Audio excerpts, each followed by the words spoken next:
Salah satu upaya untuk menekan emisi adalah penggunaan kendaraan listrik yang ramah emisi. Keberadaan motor listrik dalam beberapa waktu terakhir juga sudah menjadi perhatian publik.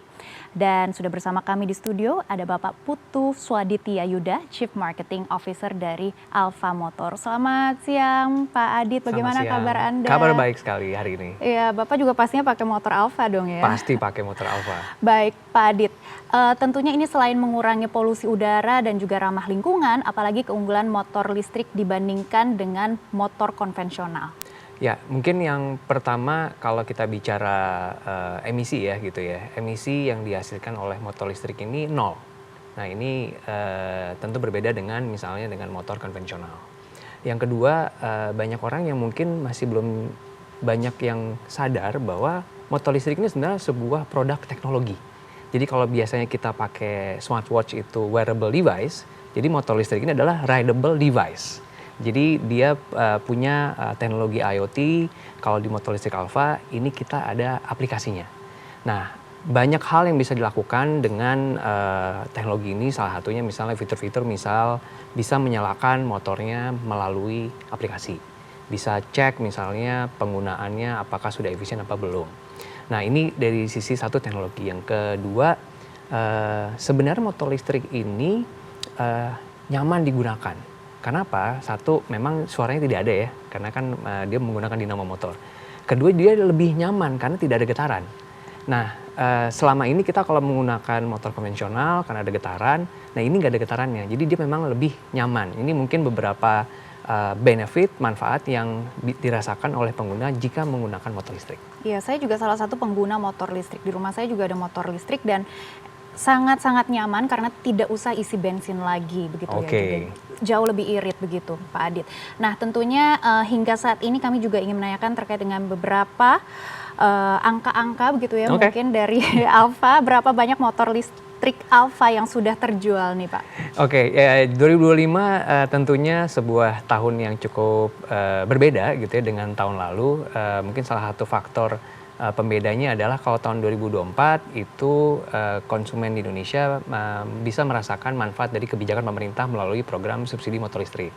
Di tahun 2025 ini kan subsidinya belum ada nih gitu ya, walaupun sudah diumumkan oleh pemerintah. Jadi di kuartal pertama nih banyak calon konsumen masyarakat yang masih menunggu nih, jadi masih wait and see. Di kuartal kedua kalau dari sisi Alfa kita sudah berhasil menjual ribuan motor listrik. Dan kondisi ini menurut saya dan teman-teman di Alfa ini cukup bagus. Karena apa? Karena ini mencerminkan kepercayaan dari calon masyarakat, calon pengguna bahwa yes ini adalah produk yang oke, teknologi yang bagus, benefitnya misalnya tadi disebutkan bahwa ini irit ya, nggak perlu beli bahan bakar konvensional.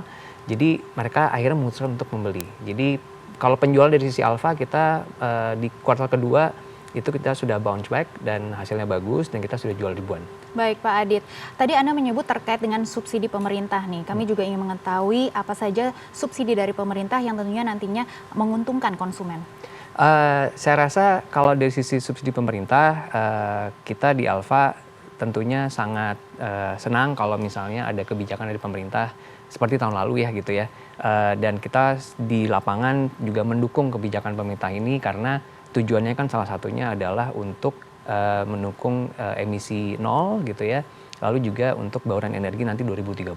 Jadi saya rasa mungkin subsidi ini memang bisa penting, berguna untuk masyarakat untuk bisa beralih ke kendaraan listrik. Baik Pak Adit, bagaimana sebenarnya animo masyarakat sendiri terhadap transisi energi di bidang transportasi personal ini? Kalau saya lihat, kalau kita di Alfa kan kita berhubungan dengan konsumen gitu ya. Kita sering ikut pameran-pameran yang besar gitu. Contohnya misalnya kemarin di Jakarta Fair, kita bisa lihat dari animo masyarakat di tempat test ride. Itu mereka ngantri tuh. Karena penasaran, kita satu penasaran ini produk apa gitu ya, penasaran rasanya gimana. Setelah kita jelaskan dan mereka rasakan, itu banyak yang mulai beralih nih gitu kan. Langsung beli begitu ya Pak? Beli, betul. Jadi tentunya kita senang melihat ini. Kalau saya di Alfa sama teman-teman, kita juga senang ada banyak merek-merek lain juga ikut. Karena membuktikan bahwa animo masyarakatnya ada. Lalu dari sisi industri juga akhirnya terjadi nih karena kita sama-sama, oh ini bagus nih industrinya gitu. Baik, Pak Adit, ini juga sebenarnya sebelum saya beli motor listrik, saya juga maksudnya agak takut begitu ya, kalau misalnya menggunakan motor listrik ini akan sulit untuk mengisi ulang baterainya begitu. Nah, beda dengan motor yang menggunakan BBM kan, kalau BBM kan di mana-mana ada SPBU-nya. Nah, bagaimana dengan ekosistem penopang motor listrik ini sendiri? Nah ini yang buat kita coba tarik balik sejarahnya terjadi misalnya motor listrik konvensional. Jadi kalau kita tarik balik beberapa dekade dulu, SPBU juga nggak ada di mana-mana, kayak gitu ya. Sekarang udah banyak di mana-mana. Nah hal ini yang akan kita kerjakan gitu ya. Kalau dari sisi Alfa ada dua nih. Pertama, motor listriknya Alfa itu semuanya sudah punya teknologi fast charging. Jadi dari 10% ke 50% itu less dari 30 menit. Jadi dari teknologi sendiri sudah ada produknya. Kedua, kita membangun infrastruktur charging station. Jadi Alfa berkolaborasi dengan beberapa mitra kerja kami gitu ya. Kita membuat charging station dan target kami tahun ini kita ingin menghubungkan Jawa dan Bali. Saat ini kalau Alfa charging station kita sudah ada di sekitar 50 titik dan ada sekitar 100 point charger. Nah semuanya sudah fast charging. Harapannya ini bisa menurunkan yang kami sebut charge anxiety. Jadi orang-orang tuh pertanyaannya valid tuh, wah kalau saya beli nanti ngecasnya di mana ya gitu ya. Sekarang ngecasnya bisa di mana-mana. Dan kita pilih mitra kerja sama kami itu bukan hanya lokasinya Alfa, tapi juga kami bekerja sama misalnya ya dengan Kopi Kenangan, dengan Masjid Istiqlal gitu ya. Jadi di mana masyarakat bersosialisasi, kami pasang tempat charging stationnya. Baik Pak Adit, mungkin dikasih gambaran dari 10% tadi kalau misalnya kita mau charge ke 50% itu kan membutuhkan 30 menit. Untuk 50% baterai ini bisa jalan... Kalau motornya Alfa 50% itu bisa jalan sekitar 70 kilo. Ya, karena kalau misalnya Alfa Servo itu bisa 25 kilo gitu ya range-nya. Jadi 100% itu 125 kilo. Jadi nggak usah khawatir nggak usah khawatir. Nah kalau di Jabodetabek biasanya orang-orang itu dari rumah ke kantor atau ke sekolah pulang pergi itu sekitar 50 km surveinya kami ya gitu ya. Jadi sebenarnya sekali ngecas udah cukup. Ini sebenarnya hanya untuk menjawab kekhawatiran aja sebenarnya. Baik Pak Adit. Bagaimana persaingan motor listrik saat ini khususnya di pasar domestik? Apa tantangan dan peluangnya Pak? Tantangannya tentu kita harus meyakinkan masyarakat untuk beralih, itu satu ya. Yang kedua, merek-merek baru bermunculan, di mana satu sisi juga saya dan tim juga senang dengan adanya merek-merek baru ini. Nah sekarang pembuktiannya adalah mana merek yang serius, mana brand yang serius untuk membangun bukan hanya berjualan, tapi juga bagaimana membangun layanan purna jual dan bagaimana membangun ekosistem charging stationnya. Jadi saya rasa peluangnya di situ. Jadi kalau ada merek yang serius dan menggarap ini, saya rasa ini akan menjadi pilihan dari masyarakat. Baik Pak Adit, apa sebenarnya competitive advantage Alfa dari merek-merek yang lain dan strategi apa untuk meningkatkan penjualan Alfa? Yang pertama motor listrik Alfa itu desainnya keren. Jadi kita punya campaign yang namanya bikin auto keren di jalan. Jadi setiap pengguna Alfa pakai motor Alfa itu pasti jadi keren di jalan.